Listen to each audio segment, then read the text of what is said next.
Hello and welcome to Valley View News. I'm Tony Santos. And I'm Jess Brumana. We start our newscast with an ongoing investigation. Police are searching for a Maui woman who went missing a week ago in the LA area. Hannah Kobayashi disappeared after missing a connecting flight at LAX while on her way to New York on November 11th. Her family says they received text messages that were very alarming. One of them read, "I feel scared and someone might be trying to steal my money and identity." Family members have traveled to Los Angeles to post flyers and have started a GoFundMe page to cover expenses related to the search. And more breaking news, two separate shootings in New Orleans that happened just approximately 45 minutes apart have resulted in 2 deaths and 10 more wounded.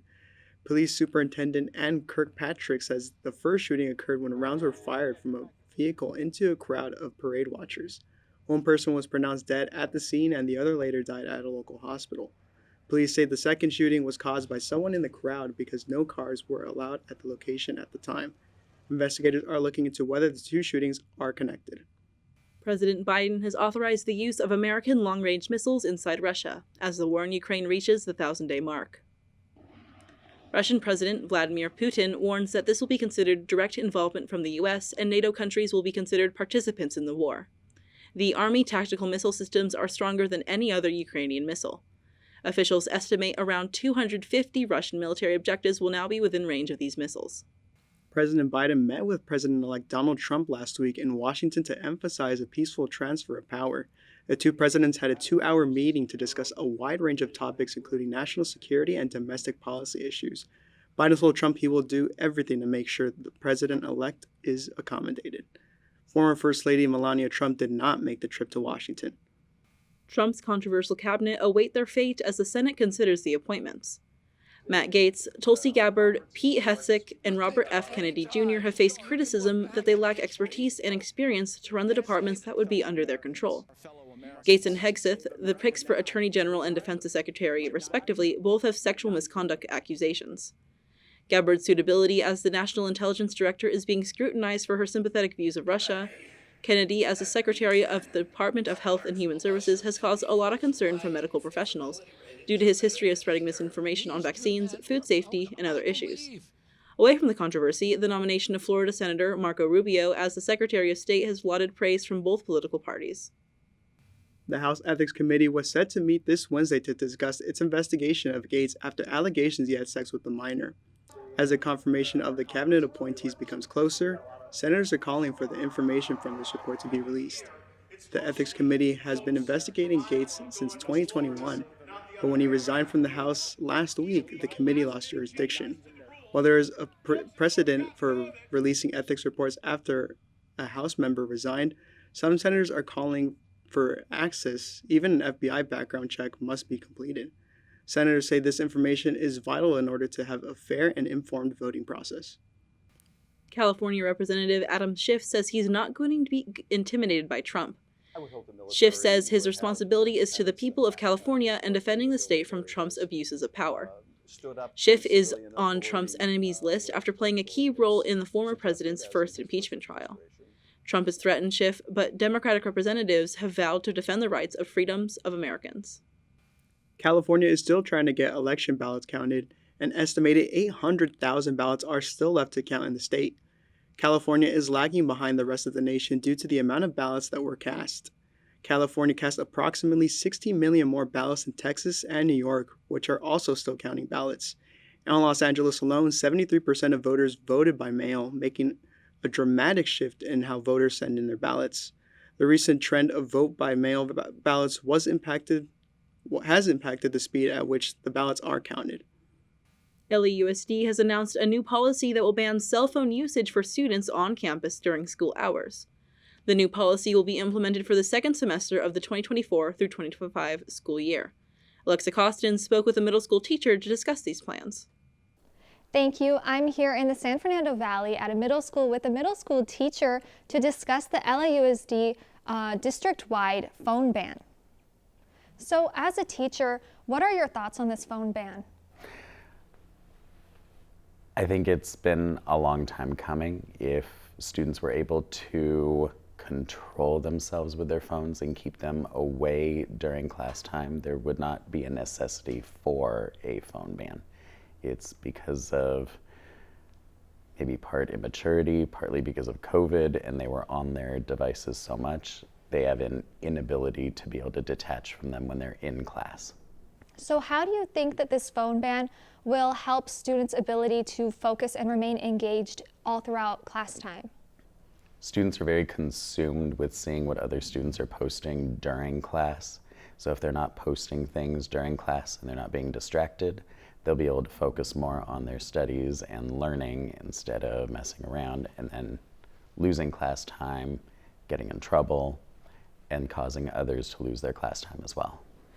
So I think one of the main opponents of this ban, besides the students, might be the parents, because unfortunately we do live in a world where we do have active shooters, fires, earthquakes, and the parents do want to be able to reach their students through cell phone. How do you think that this ban will implement a plan to make sure that students have access to their phones in case of emergency? It would be on a school-by-school basis to see how they decide to implement the ban. If students have their phones away where they're supposed to be, should there be an emergency, they would be able to access their phones.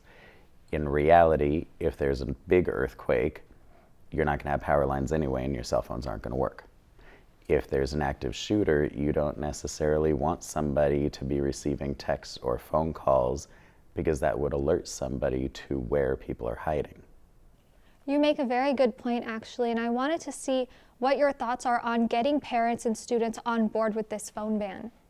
The parents that I have come into contact with so far are very much in favor of it because they understand and realize that the phones are a big distraction in school during the school day. So how can the parents help support the teachers and staff in ensuring that this phone ban goes to plan? First, by talking to their children at home. I know depending on the type of phone that kids have, they can turn off the data during the day during certain hours, so the phone could only be used for calling if there was an actual emergency anyway. Students do not need to access the internet on their phones when they're at school because they all have district-provided Chromebooks. Well, Mr. Sonderling, I do want to thank you for your time.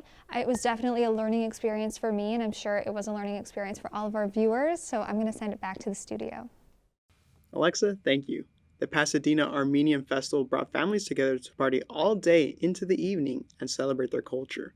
Our Jess Brumana says the festival is created to bridge gaps between the different organizations in the community. The San Gabriel Valley has a new annual tradition, the Pasadena Armenian Festival. In its very first year, over 2,600 people came to Victory Park to learn and connect to this culture. From music to food to dance, there was plenty to partake in. We have a rich, rich culture, an ancient culture, and we want people to know who Armenians are, what we're all about. We're very hospitable people, and we love sharing who we are to anyone who will listen.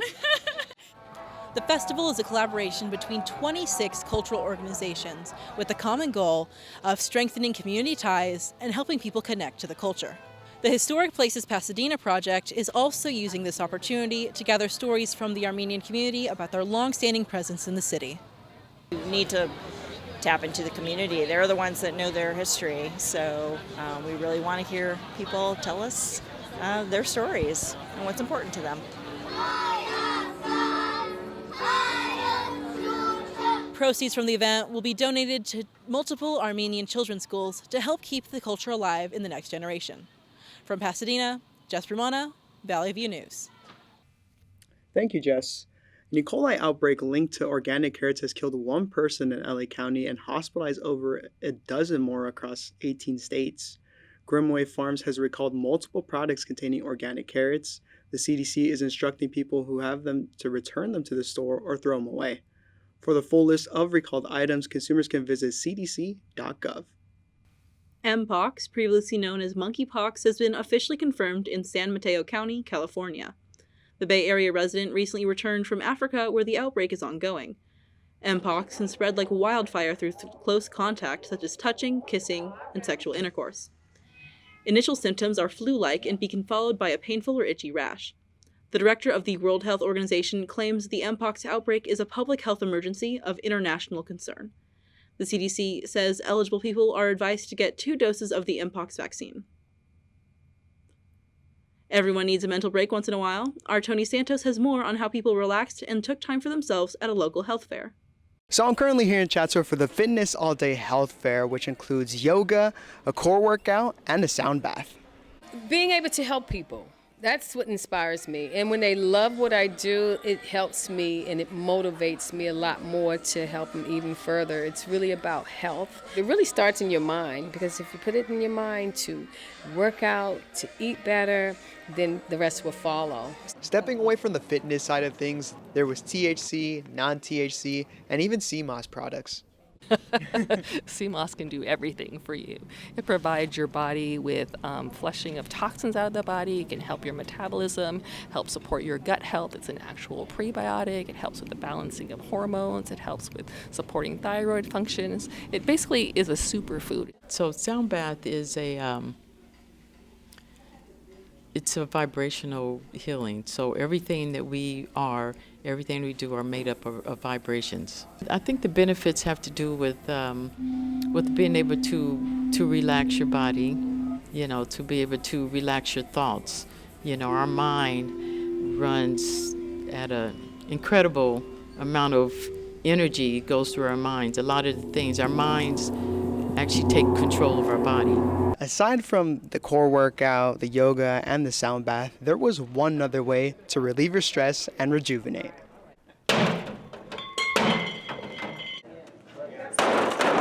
From here in Chatsworth, Tony Santos, Valley View News.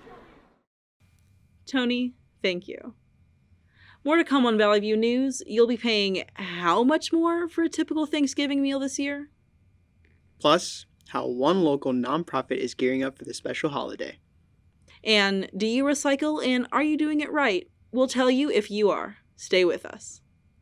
Hear that? That's the sound of your life. But every time you drive after drinking, the music gets drowned out. Buzz driving is drunk driving. I don't remember how it started. Go to that. Our back and forth. It always came back. Dad! You probably don't remember what you told me. That was perfect. But I heard every word.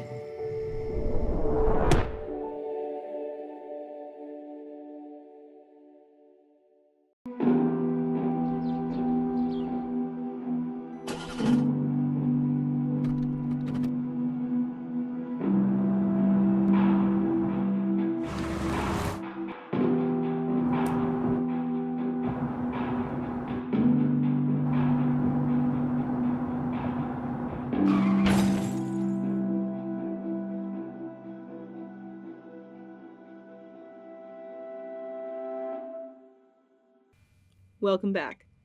Every day is a good day to recycle. America Recycles Day was last week, and to mark the occasion, the Waste Management Incorporated, or WM, facility in Sun Valley opened its doors to show how recycling is done.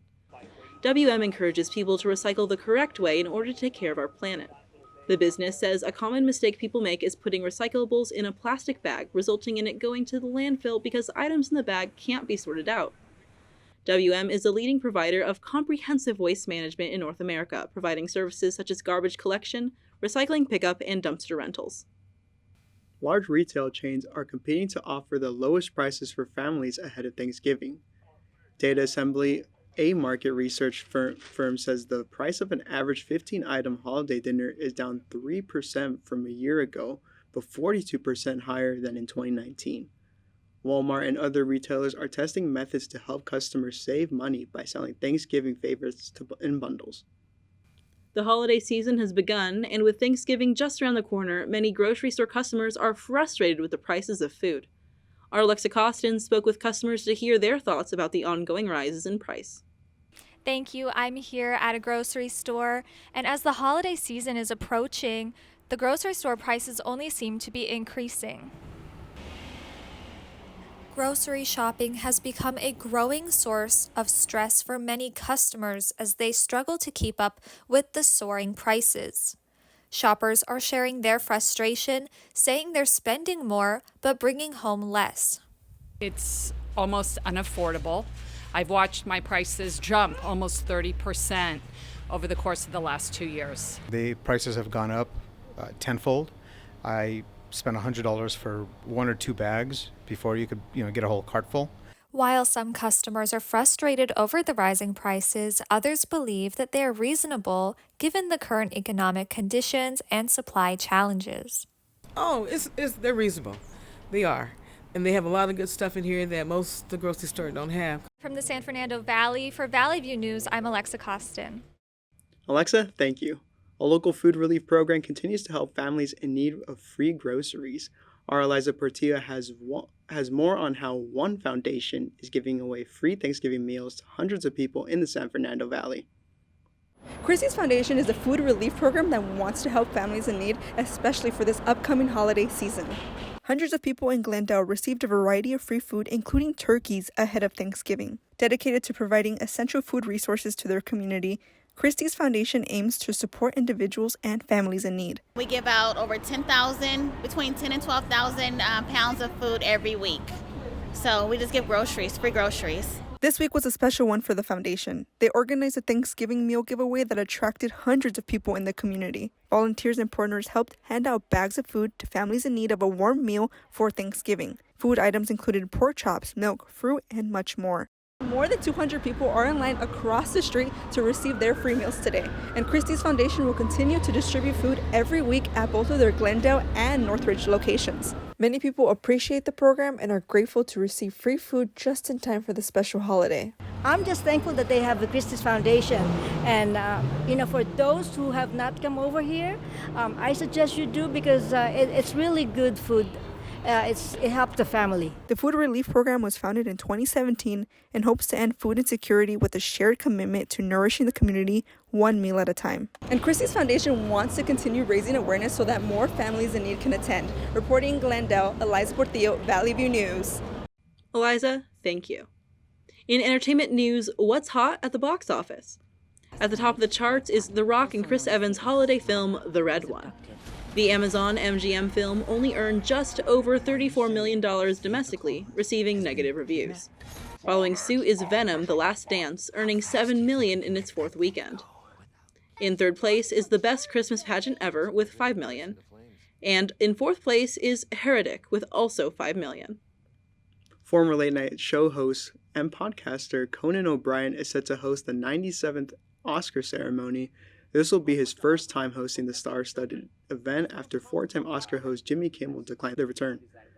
The Oscar will air on March 2nd, 2025 on ABC. So how's the weather been treating you lately, Jess? It's been kind of weird. It went from being really, really hot to suddenly super cold. There was no in between. I don't know if you felt that too? Yeah, a little bit, because what I've noticed is it's been really cool in the morning and really cool at the night, but over the weekend, I thought the weather was great, and I want to go for a little skate sesh. However, I saw in the forecast that I think we have a storm coming this weekend, and in fact, I think our Alexa Kosten has more on that, right, Alexa? Yeah, definitely, Tony and Jess. We're going to be seeing some of that same weather that we've been experiencing all week, and we actually have a really nice week ahead with some much colder temperatures. It will be cooler yet sunny during the day, but it will start to get much colder and cloudy toward the evenings this week. And taking a look at our weekly weather forecast in the San Fernando Valley, we're going to be seeing highs in the mid-60s, and it's going to be warming up into the mid-70s towards the end of the week. Lows for the valleys this week will be in the mid-40s to the low 50s. And then heading inland, expect similar temperatures this week with highs ranging in the mid-60s to the mid-70s. Downtown LA will also be feeling these temperatures with highs in the mid-60s to the low 70s and lows in the high 40s to the mid-50s. Looking at our California beaches, expect much of the same with highs in the 60s to the low 70s and lows in the mid-40s to the low 50s. But overall, it looks like a great week ahead with some of those cooler fall temperatures. When we come back, the Rams and Chargers picked up some key wins, and also Mike Tyson got back in the ring. Stay with us. I'm an ex-drug dealer, and I'll be your sub today.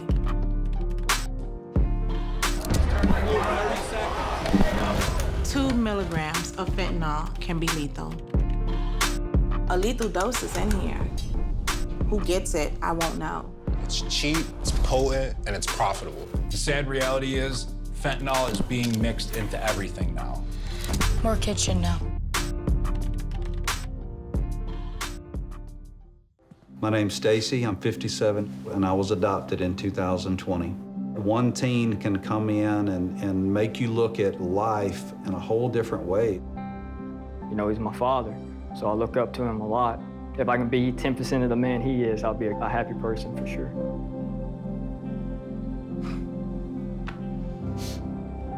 Learn about adopting a teen from foster care. You can't imagine the reward. Visit adoptuskids.org. CSUN sports clubs and Matador Sports Network cover more than 2 sports teams. Charlie Gonzalez has more on how both adapted and organized a Brazilian Jiu-Jitsu tournament. Matador Sports Network is responsible for covering sport club events, but how is it different when you cover a sport that doesn't feature 2 teams or need a commentator? With 2 matches going on at once, a bracketed tournament nullifies the need for commentary. Obviously, this is kind of like a one-time thing it comes rarely when we do Brazilian Jiu-Jitsu. So to not have like all the terminologies and everything on like a paper, or even having the names of everybody, it is a little bit disappointing, I would say. Participants who get injured are forced to disqualify, with their opponent claiming the round as a forfeit. 6 schools participate in this tournament, and there are 5 minutes per round, and one person is in charge of overseeing it all. So a typical bout match is 5 minutes. For this style specifically, it's a 5-minute bout match. You can both win by scoring points or by getting a submission. In order to make sure every match is even, groups are broken down between weight and experience. So you have weight classes, and then you have beginners and intermediate, and then each of those has their specific bracket. While competitive, there was no bad blood between schools, as each match ended with a handshake or a pat on the back. While the method of keeping score and camera work may be different than a typical sport, it still falls under the sport club category, needing administrative oversight. From the Student Recreation Center, I'm Charlie Gonzalez. Thank you, Charlie. And since we're on the topic of sports, I gotta ask you, Jess, did you see that Mike Tyson fight? No, I didn't. What? I'm pretty sure our viewers at home saw it. Why didn't you see it? I'm not a big fighting fan. Oh, okay. Well, that explains. But you know who does know about fighting? Who? Our sports anchor, Spencer Ferreira. Oh, of course. I mean, it was an interesting fight, to say the least, but more on that in a second. The Rams moved into second place in the NFC West with a 28-22 win over the New England Patriots. Matthew Stafford threw for 295 yards and 4 touchdowns. Wide receivers Cooper Kupp and Puka Nacua each had over 100 yards receiving and found the end zone. Nacua suffered an injury on his touchdown catch but returned to the game on the next drive. He's expected to be okay moving forward. The Rams will host the Philadelphia Eagles in a big Week 12 matchup. The Chargers were able to prevent a late comeback attempt against the Cincinnati Bengals, winning 34-27.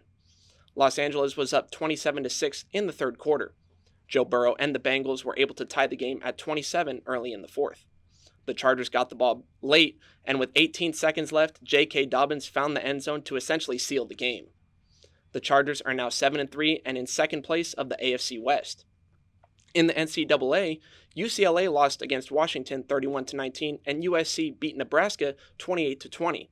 The 2 Southern California schools are set to match up against each other this weekend at the Rose Bowl.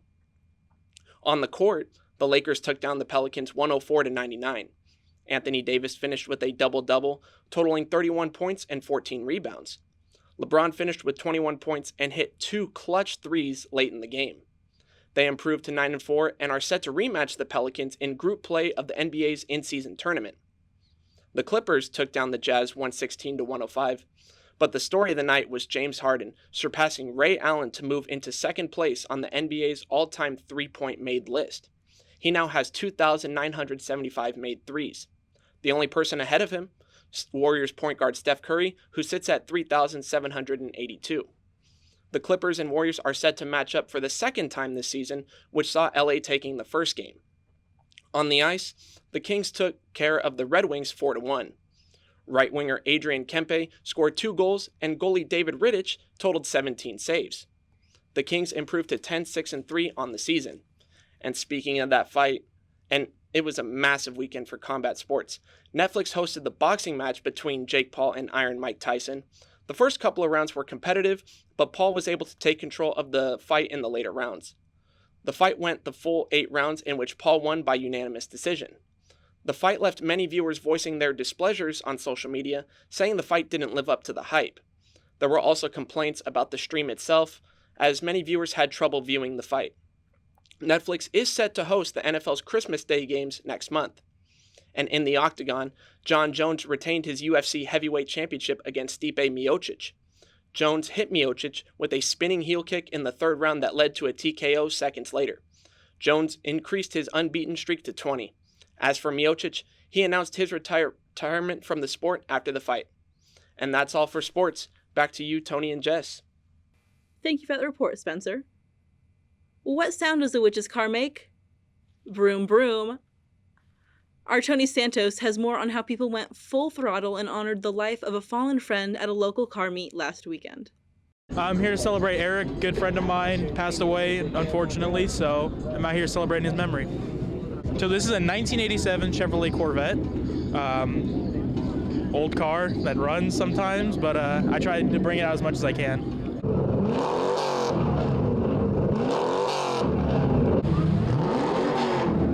Now this event had it all, ladies and gentlemen. Subarus, Supras, Dodge Hellcats, you name it, it was right here. It was cars on top of cars, and well, you guessed it, cars. There was also a street market. This night market, of course, had merchandise, but on top of that, there was also food, which was fantastic for anyone with late night munchies. I follow this Cars of CSUN page, and I just saw that they had a car meet, and I figured I'd pull through. This is my 2003 Infiniti G35. You know, in car guy terminology, it's got a twin turbo kit on it.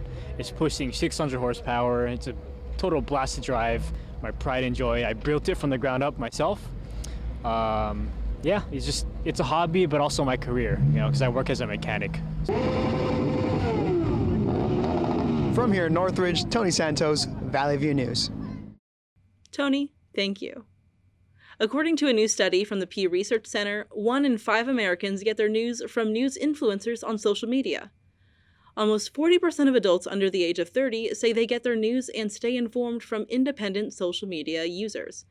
The rise is partially due to the convenience of social media. With the presidential election, social media played a prevalent role in campaigns, and as the candidates went on podcasts and used the platforms to help boost their campaigns. That's all for us at Valley View News. I'm Tony Santos. And I'm Jess Brumana.